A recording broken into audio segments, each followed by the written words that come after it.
Subscriber Vikram की सच्ची घटना पर आधारित है।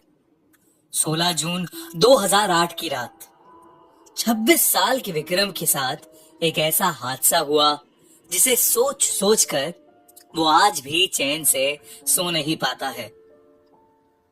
विक्रम की नई नई शादी हुई थी और उस रात वो अपनी पत्नी के साथ पहली बार सुहाग रात मनाने वाला था। उसकी दुल्हन उसका बेडरूम में इंतजार कर रही थी। पूरा कमरा फूलों से सजा हुआ था और बिस्तर पर गुलाब के फूल बिछे हुए थे। विक्रम वैसे तो बहुत खुश था, लेकिन एक बात उसे बेहद परेशान करे जा रही थी। उसकी शादी से 4 दिन पहले वो लेट नाइट अपने दोस्तों के साथ अपनी बैचलर्स पार्टी करके वापस आ रहा था। तभी उसके सामने एक गाड़ी वाले ने एक औरत को बुरी तरह कुचल दिया। विक्रम को समझ नहीं आया कि वो क्या करे और वो उस औरत को सड़क पर तड़पता हुआ छोड़कर घर आ गया। तब से विक्रम के दिमाग में बस उसी औरत का चेहरा सामने आ रहा था और वो उसे वैसे छोड़ने के लिए खुद को कोसे जा रहा था।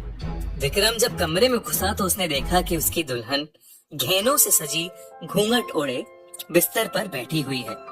उसके चेहरे पर हल्की सी मुस्कान थी, जिसे देखकर विक्रम अपनी टेंशन को बिल्कुल भूल गया और अपनी दुल्हन के पास गया।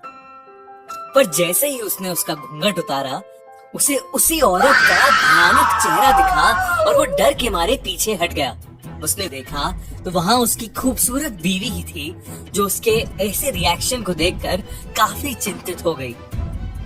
विक्रम ने उसको सॉरी बोला और बताया कि वो थोड़ा परेशान चल रहा है और उसे सो जाना चाहिए। इतना कहकर विक्रम लाइट बंद करके लेट गया और उसकी बीवी भी सो गई। देर रात रूम के अंधेरे में खिड़की से आती हुई एक रोशनी सीधा विक्रम के मुंह पर पड़ रही थी, जिसकी वजह से उसकी नींद खुल गई। जब उसने आंखें खोल के देखा तो उसके रूम में काली परछाई थी, जो धीरे धीरे उसकी तरफ आ रही थी। एकदम से कमरे की सारी लाइट्स ऑन ऑफ होने लगी और वो परछाई बड़ी होती चली गई। अचानक उसके सामने वही औरत खड़ी थी। विक्रम ये देखकर बहुत ज्यादा डर गया और चिल्ला उठा। उसके चिल्लाने की आवाज से उसकी बीवी की नींद खुल गई और उसके लाइट ऑन करते ही उसने देखा कि विक्रम बिस्तर पर बेहोश पड़ा है। उसने बाकी घर वालों को बुलाया और उस पर पानी छिड़का। जब विक्रम को होश आया तब उसने 4 दिन पहले हुई घटना के बारे में बताया। तब किसी जान पहचान वाले ने बताया कि उनके पड़ोस में भी एक औरत की 4 दिन पहले ही एक्सीडेंट से मौत हुई थी। पता चला तो वो वही औरत थी जिसे विक्रम ने वैसे ही छोड़ दिया था। विक्रम ने भगवान से अपनी भूल के लिए माफी मांगी। विक्रम को आज तक नहीं पता कि उस औरत की आत्मा सच में उस रात आई थी या वो सब बस उसके दिमाग की उपज थी।